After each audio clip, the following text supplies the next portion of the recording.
الرحمن الرحیم۔ اللہ تبارک و تعالیٰ کے پاکیزہ نام سے آغاز کرتے ہیں جو بہت مہربان اور نہایت رحم والا ہے۔ الحمدللہ درس بخاری کا سلسلہ جاری و ساری ہے اور کچھ نئی حدیثوں کے ساتھ ایک دفعہ پھر آپ کی خدمت میں حاضری کا شرف حاصل ہے۔ الحمدللہ ہمارا درس بخاری کا سلسلہ جاری و ساری ہے اور حدیث چل رہی تھی 439 نمبر حدیث پاک تھی۔ سیدہ عائشہ صدیقہ رضی اللہ تعالی عنہا نے ایک عورت کا واقعہ بتایا کہ ولیدہ نام کی ایک سیاہ فام یعنی حبشن عورت تھی اور پہلے وہ کفار کی لونڈی تھی، ان لوگوں نے اس کو آزاد کر دیا، ان کے ساتھ ہی رہتی تھی۔ تو ان کفار کی ایک بچی ایک مرتبہ سرخ رنگ کا ایک ہار تھا جس میں موتی لگے ہوئے تھے، وہ پہن کے باہر آئی اور کوئی شاید نہر کے کنارے ہوگی یا کہاں اس نے کوئی غسل وغیرہ کرنا چاہا تو وہ اتار کے رکھ دیا۔ اوپر سے ایک چیل گزری اور وہ جھپٹ کر اس کو گوشت سمجھ کر لے گئی۔ تو پھر بچی نے جب وہ ہار وار ڈھونڈا تو نہیں ملا، اس نے اپنے بڑوں کو کہا، وہ کفار تلاش کرتے رہے، نہیں ملا تو توجہ اس عورت کی طرف ہو گئی اور انہوں نے کہا کہ ہمیں لگتا ہے تو نے ہار چرایا۔ یہ لاکھ منع کرتی رہی لیکن وہ باز نہ آئے اور انہوں نے اچھی طرح اس کی تلاشی لی۔ تو یہ عورت کہتی ہے حتیٰ کہ میرے ستر تک کی تلاشی لے لی، اتنے مطلب انہوں نے سب اچھی طرح چیک کر لیا اور کہتی ہے کہ خدا کی قسم ابھی میں ان کے پاس کھڑی ہوئی تھی کہ اچانک وہ چیل اوپر سے گزری اور اس نے ہار اوپر سے چھوڑا اور وہ ان کے درمیان آ کے گرا۔ تو میں نے کہا دیکھو یہ پڑا تمہارا ہار جس کی تم مجھ پہ تہمت لگا رہے تھے اور اب معلوم ہو گیا کہ میں اس سے بری ہوں، یہ چیل لے گئی تھی۔ تو پھر وہ عورت کہتی ہے کہ سیدہ عائشہ صدیقہ رضی اللہ تعالی عنہا فرماتی ہیں کہ پھر وہ عورت سرکار کی خدمت میں حاضر ہوئی اور باقاعدہ اس نے اسلام قبول کر لیا۔ تو اس کے لیے مسجد میں ایک خیمہ یا ایک چھوٹی سی جھونپڑی بنا دی گئی تھی، رہائش کے نہیں ہوگے بیچارے کے پاس جگہ تو وہاں بنائی۔ سیدہ عائشہ فرماتی ہے کہ وہ میرے پاس آ کر اکثر باتیں کیا کرتی تھی اور جب بھی آتی تو ایک شعر ضرور پڑھتی تھی جس کا ترجمہ یہ ہے کہ ہار کا دن ہمارے رب کی عجیب و غریب چیزوں میں سے ہے، سنو اس نے مجھے کفر کے شہر سے نجات دے دی۔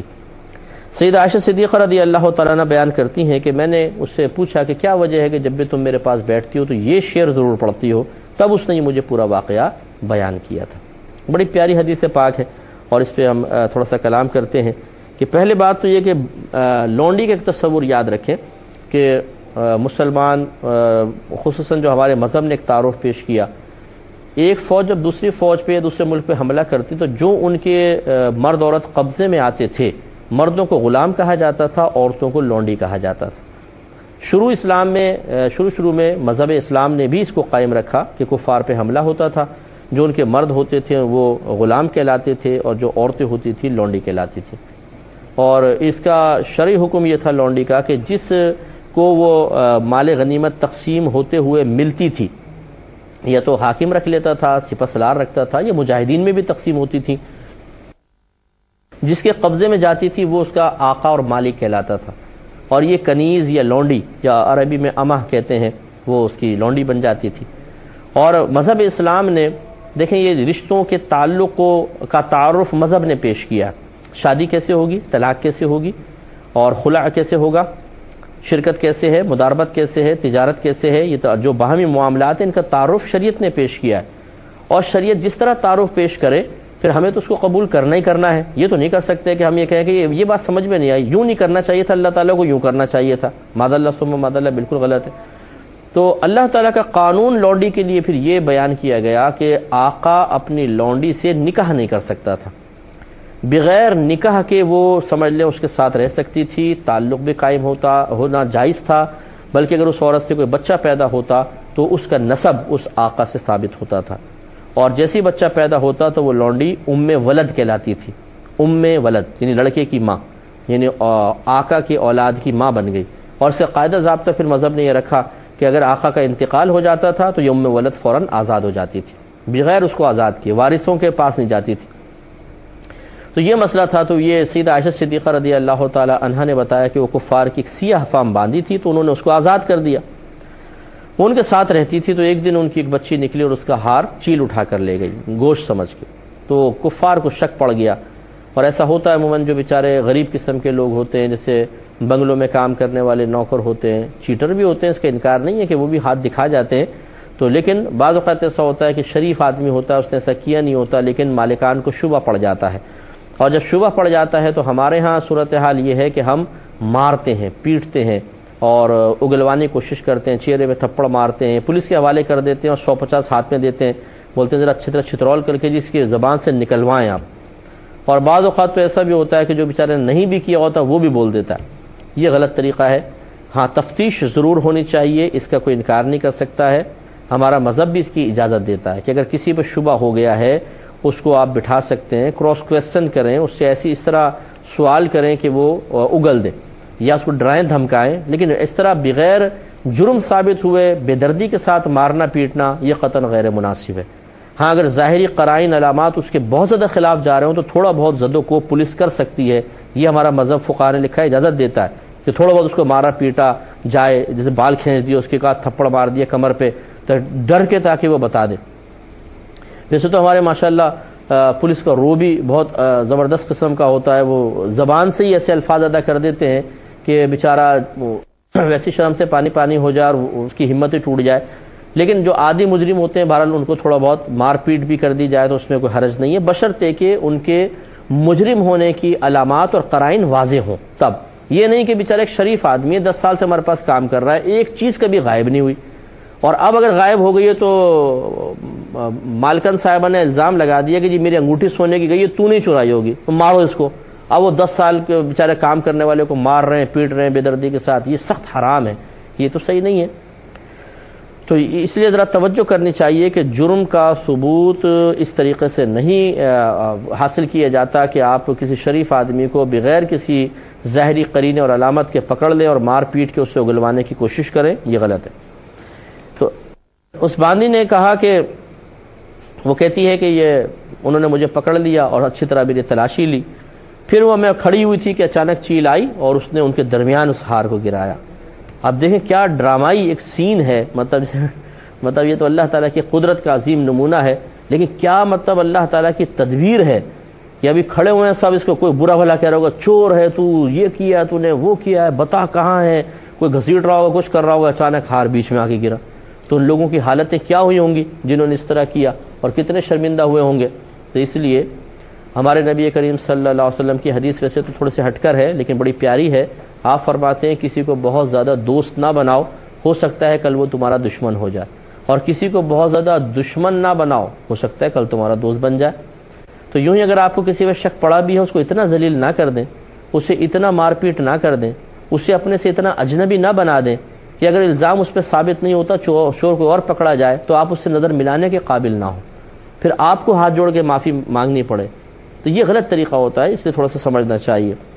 تو اس سے دیکھیں یہ پتہ چلا کہ اللہ تبارک و تعالی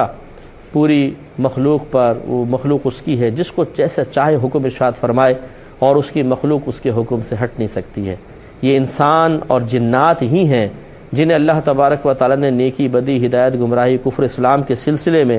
عقل کے ساتھ انبیاء علیہ السلام کی تعلیم کے ساتھ تھوڑا بہت اختیار دے دیا ہے کہ تم اپنی مرضی سے اس کو اختیار کر لو، باقی ہر چیز اللہ کے حکم کے تابع ہے. اور اللہ تعالیٰ نے اس عورت کو ذرا ایک چشم تصور سے آپ دیکھیے، غریب عورت ہے، مار رہے ہیں، پیٹ رہے ہیں، گھسیٹ رہے ہیں، قیمتی ہار ہے جی، موتی لگے ہوئے تھے،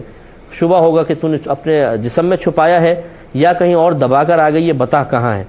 اس وقت اس عورت کی بے بسی کے بارے میں ذرا سوچئے. کوئی ہمدردی کا جملہ کہنے والا نہیں، کسی کی نگاہوں میں نرمی نہیں، کسی کی نگاہوں میں پیار نہیں، کوئی اس کو روکنے والا، ان لوگوں کو روکنے والا نہیں، اس کو سہارا دینے والا نہیں، اتنی بے یار و مددگار. لیکن ایک ذات ایسی ہے جو اس وقت بھی اس کی مدد کے لیے تیار ہے اور ہر غریب کی مدد کرتی ہے، ہر مظلوم کی مدد کرتی ہے. چیل کو اللہ تعالیٰ نے الہام فرما دیا، جا کے ہار بیچ میں گراؤ، بیچ میں گرا دیا. اس سے ذرا سبق حاصل کریں ہمارے وہ بھائی اور بہن کہ جو کسی مصیبت میں پھنس جانے کے بعد جب دنیاوی ظاہری اسباب مفقود غیر موجود پاتے ہیں تو وہ اللہ سے بھی مایوس ہو جاتے ہیں. کہتے ہیں یار کہاں کیسے ہوگا یہ کام میرا، میں تو پھنس گیا ہوں، کیسے ہوگا؟ ارے بھائی ہو جائے گا، اللہ تعالیٰ کرم فرمائے گا. یار کیسے کرم فرمائے گا؟ وہی سوال کرتے ہیں کیسے، بتاؤ، اس کو پوری سمجھاؤ، الف بے سب پورا بتا دو کہ ایسے ایسے ہوگا تو پھر یہ یقین کر لے گا، اچھا یوں ہوگا یوں ہوگا، پھر ٹھیک ہے. تو پھر کمال کس چیز کا رہا؟ اللہ تبارک و تعالیٰ کے کمال قدرت پر نگاہ رکھنا، اور اس قسم کے واقعات سے اللہ تعالیٰ کی مزید عظمت اور قدرت کو پہچاننا بہت ضروری ہے. تو اس طرح کے کوئی مسائل آئیں تو بس یاد رکھیں کہ جس طرح اللہ نے اس حبشن کو ان کے درمیان سے نکال دیا، بلکہ وہ حبشن شعر میں کہتی ہے کہ اللہ تعالیٰ نے مجھے کفر کے شہر سے نجات دے دی. یہ اس کی مظلومیت، مطلب دیکھیں نا کہ اللہ تعالیٰ نے انہوں نے مارا پیٹا تو اس کا دل ان سے بدزن ہو گیا اور اسلام کی طرف آ گئی. اگر یہ نہ ہوتی مار پیٹ تو آتی بھی نہیں.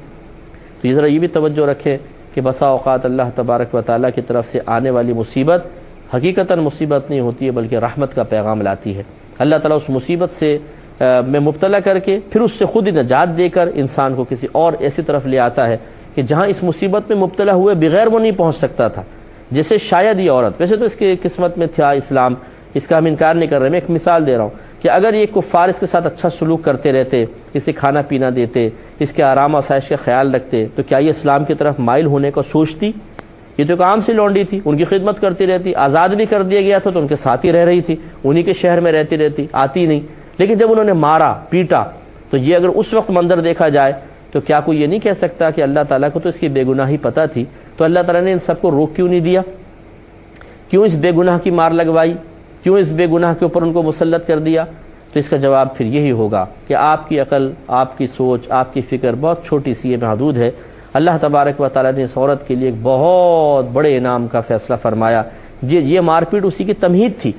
کہ یہ جب مارا پیٹا گیا تو اور اس انداز سے کہ ستر تک کی تلاشی لے رہے ہیں تو یہ بدزن ہو گئی ان سے شدید قسم کی، اور اس کے دل میں پھر اسلام کی محبت بیدار ہوئی کہ اگر اسلام ہوتا تو میرے ساتھ ایسا نہ ہوتا، ثبوت فراہم کرنے کا حکم ہوتا، گواہ لاؤ، قسم کا معاملہ ہے، ہمارے ہاں ایسی ہوتا ہے، تو پھر یہ اس کا دل اللہ کے رسول کی طرف مائل ہوا، اللہ تعالیٰ کی طرف مائل ہوا اور وہ اسلام قبول کرنے میں کامیاب ہو گئی۔ تو دو باتوں پہ یہاں مخصوص خاص طور پہ توجہ، ایک یہ کہ اگر اللہ تعالیٰ کی طرف سے کوئی مصیبت آتی ہے، ہم پریشانی میں پھنس جاتے ہیں، بے گناہ ہونے کے باوجود الزامات لگ جاتے ہیں، تو یہ ضروری نہیں ہے کہ اس کا انجام دردناک اور برا ہی ہو، بلکہ بسا اوقات یہ ایک بہت بڑی ترقی کے لیے ایک سبب اور ذریعہ بن رہا ہوتا ہے اور اللہ تعالیٰ بنا رہا ہوتا ہے، تو اس لیے بڑے اطمینان کے ساتھ اس قسم کی سچویشنز کو فیس کرنا چاہیے۔ دوسرا یہ کہ اللہ تعالیٰ چاہے تو کسی بھی طریقے سے ہماری مصیبت کو، پریشانی کو دور کر سکتا ہے اور ہمیں اس مصیبت سے ایسے نکال سکتا ہے جیسے گندے ہوئے آٹے میں سے بال نکل جاتا ہے، جیسے اللہ تعالیٰ نے اس عورت کو کہ ہر طرف سے تمام ہمدردی کے معاملات مفقود ہے، کوئی ہمدردی کا جملہ کرنے والا، بولنے والا نہیں ہے، کوئی سنبھالنے والا نہیں ہے، کوئی سہارا دینے والا نہیں ہے، کوئی ڈھال بننے والا نہیں ہے، لیکن اللہ تعالیٰ نے اس کے لیے وہاں سے بھی ایک نجات کی راہ نکال دی۔ تو بس جب اللہ تعالیٰ اتنا قادر مطلق ہے تو میرے مسلمان بھائی اور بہنوں ذرا سوچئے، اگر آپ کو فی الحال اپنی کسی مصیبت کا حل نظر نہ آ رہا ہو، اس مصیبت سے نجات کے ذرائع اسباب آپ کو نظر نہ آ رہے ہوں، تو آپ وہ اسباب کو چھوڑ دیں، ان پہ توجہ نہ کریں، بلکہ آپ اپنے رب کی قدرت پہ نگاہ رکھیں اور اللہ تبارک و تعالیٰ کی قدرت کے بارے میں یقین رکھیں کہ اللہ تعالیٰ چاہے تو لمحے بھر کے اندر ایسے اسباب پیدا کر دے گا کہ آپ اس میں سے آرام سے نکل جائیں گے اور آپ حیرت زدہ رہ جائیں گے کہ کیسے میں نکل گیا۔ اللہ تعالیٰ ہمیں سوچنے سمجھنے کی توفیق عطا فرمائے۔ تو پھر یہ کہتی ہیں کہ یہ سیدہ عائشہ صدیقہ رضی اللہ تعالی عنہا نے فرمایا، پھر یہ سرکاری خدمت میں آئیں اور اسلام قبول کر لیا، تو ان کے لیے مسجد میں خیمہ یا کٹیا لگا دی گئی، چھوٹی سی جھونپڑی۔ اس سے معلوم ہوا کہ اگر سخت ضرورت ہو، کیونکہ اس وقت سخت ضرورت ہی تھی، یہ بے سہارا تھی، تو ایک عورت کے لیے مسجد میں قیام بھی جائز ہو سکتا ہے۔ لہٰذا مثال کے طور پر سے حرمین طیبین جاتے ہیں، عورتوں کے الگ سپریٹ پورشنز ہیں، تو اس میں عورتیں اگر تھوڑا بہت ٹھہر جاتی ہیں، جیسے بعض بہنیں سو جاتی ہیں اعتکاف کی نیت کر کے، یا نماز پڑھنے کے لیے آئی ہیں، بیٹھ کے تسبیحات پڑھ رہی ہیں، تو مسجد میں اس طرح ٹھہرنے میں کوئی حرج نہیں ہے، بشرطے کہ اس کو عادت نہ بنایا جائے۔ اور اس زمانے میں چونکہ یہ حبشی خاتون تھیں، عمر رسیدہ بھی ہوں گی اور فتنہ فساد کا اندیشہ بھی نہیں تھا، تو اجازت دے دی گئی، جب تک ان کا گھر نہیں بن گیا ہوگا وہاں ٹھہرنے کی اجازت دے دی، بعد میں ان کو کسی اور جگہ منتقل کر دیا گیا ہوگا۔ تو لہٰذا معلوم یہ ہوا کہ بقدر ضرورت اور بوقت ضرورت ایک عورت بھی مسجد میں قیام کر سکتی ہے، اس کی اجازت خود نبی کریم صلی اللہ علیہ وسلم نے مرحمت فرمائی تھی۔ اب سیدہ عائشہ فرماتی ہیں کہ وہ میرے پاس آ کر باتیں کرتی تھی۔ یہ بڑی پیاری بات ہے، ذرا اس کو توجہ کیجئے۔ ہمارے ہاں خصوصاً صوفیہ اعظام کی کتابیں پڑھ کر اکابرین کے بارے میں ایک عجیب ہی ذہن بن جاتا ہے، مطلب ان کتابوں کے اندر اس طرح کی باتیں لکھی ہوئی ہیں، میں ان کو غلط نہیں کہہ رہا ہوں، سمجھانے کی کوشش کر رہا ہوں، ایک بات سمجھا رہا ہوں، اس طرح کی باتیں لکھی ہوئی ہیں کہ ہم سوچتے ہیں بزرگ وہی ہوگا کہ بس جو خاموش رہتا ہو، ہر وقت بس ہونٹ ہل رہے ہیں، تسبیح چل رہی ہے، لوگ آ کے بیٹھ بھی رہے ہیں تو ان سے باتیں نہیں کر رہے، کوئی زبان سے دنیاوی بات نہیں نکل رہی ہوگی، کوئی آپس میں جو معاملات کی گفتگو ہوتی ہے اور وہ کیا حال چال ہے، کیسے ہو، کہاں ہو، کیسا کاروبار چل رہا ہے، اس طرح کی کوئی باتیں وہ نہیں کرتے ہوں گے۔ جب یہ چیزیں ہم ان میں پڑھتے ہیں تو پھر ایک ہمارے ذہن میں ایک بزرگ کا اس طرح کا امیج بن جاتا ہے۔ اب جب ہم کسی کے پاس جاتے ہیں، کسی آستانے پہ گئے، کسی پیر صاحب کے پاس، کسی عالم کے پاس، کسی مفتی کے پاس، تو تصوف کی کتابوں سے حاصل شدہ بزرگی کا جو تصور ہمارے ذہن میں پختہ ہو چکا ہے، ہم اسی کو بطور آئینہ سامنے رکھتے ہیں اور ان کا عکس دیکھنے کی کوشش کرتے ہیں کہ اس میں نظر آ رہا ہے کہ نہیں آ رہا۔ اب پتہ چلا جی وہ عالم صاحب ہنس بھی رہے ہیں، کھا رہے ہیں، دوست وغیرہ بیٹھے ہوئے باتیں چل رہی ہیں، اور پیر صاحب جو ہیں وہ مشروب پی رہے ہیں، کوئی بھی مشروب پی رہے ہیں اور یہ باتیں کر رہے ہیں، وہ باتیں کر رہے ہیں، تو پھر دل میں آتا ہے یار یہ بزرگ ہوتے نا تو اس طرح نہ کرتے۔ تو یاد رکھیں کہ بزرگی کا یہ معیار نہیں ہے۔ تصوف کی کتابوں سے بزرگی کا معیار تلاش کرنے کی کوشش نہ کریں، قرآن سے کریں، حدیث سے کریں۔ قرآن کہہ رہا ہے اِنَّا أَكْرَمَكُمْ عِنْدَ اللَّهِ أَتْقَاكُمْ، بے شک تم میں سے اللہ تعالیٰ کی بارگاہ میں سب سے زیادہ عزت والا وہ ہے جو تم میں سب سے زیادہ صاحب تقوی ہے۔ بس تقوی پرہیزگاری، اور تقوی پرہیزگاری یہ نہیں ہے کہ آپ کوئی مخصوص لباس پہن لیں، آپ کچھ بولے ہی نہیں، آپ کسی سے ہمدردی کا اظہار نہ کریں، آپ کسی کو اپنے پاس بیٹھنے نہ دیں، یہ تقوی نہیں ہے۔ تقوی کا مطلب اپنے آپ کو گناہوں سے بچانا، صغیرہ کبیرہ گناہ سے آپ بچا کر رکھیں، اپنے ظاہر و باطن کو اللہ تعالیٰ کی ہر قسم کی نافرمانی سے بچائیں۔ اب اس کے بعد آپ رشتہ داروں سے ملیں، دوستوں سے ملیں، دنیاوی تعلیم حاصل کریں، بیٹھیں، ایک دوسرے سے ہمدردی کا اظہار کریں، دنیاوی معاملات میں گفتگو کریں، یہ تقوی کے منافی نہیں ہے۔ اس کا ثبوت یہاں پر ہے۔ سیدہ عائشہ صدیقہ رضی اللہ تعالی عنہا، ہماری والدہ ماجدہ، وہ سیدہ عائشہ صدیقہ رضی اللہ تعالی عنہا کہ جن کا ایک سجدہ صحابہ کے علاوہ پوری امت کے سجدوں سے افضل ہے، اتنی زیادہ وہ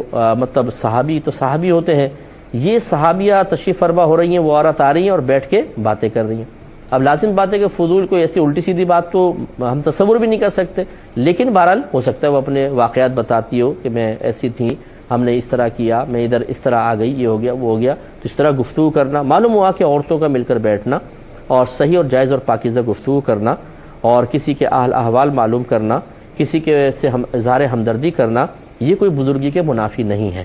ایسا نہ ہو کہ آپ کتابوں میں رابعہ بصریہ رضی اللہ تعالی عنہا کے واقعات پڑھ لیں کہ کوئی ملنے بھی آتا تھا تو دروازہ لگا لیا کرتی تھی، کسی سے ملتی نہیں تھی، اور نہ انہوں نے شادی کی، نہ وہ کسی کے پاس بیٹھا کرتی تھی، تو آپ نے اسی کو کہا کہ یہی بزرگی کا معیار ہے۔ اب آپ نے دیکھنا شروع کیا معاشرے میں بہت ساری تبلیغ کرنے والی خواتین ہیں، وہ بیٹھ بھی رہی ہیں لوگوں کے ساتھ، باتیں بھی کر رہی ہیں، شادیاں بھی کر رہی ہیں، تو آپ نے کہا کہ بھئی یہ تو ہے ہی نہیں بزرگ۔ وہ رابعہ بصریہ رضی اللہ تعالی عنہا ایک مجذوبہ خاتون تھی، اور ان کا عمل ان کے ساتھ ہے، وہ جو کر رہی تھیں بہرحال وہ جانے، اللہ تعالیٰ جانے۔ ہمارے لیے اس قسم کے جو کتابوں میں لکھے ہوئے اعمال ہیں وہ امت کے لیے دلیل نہیں بنیں گے۔ دلیل ہے قرآن و حدیث،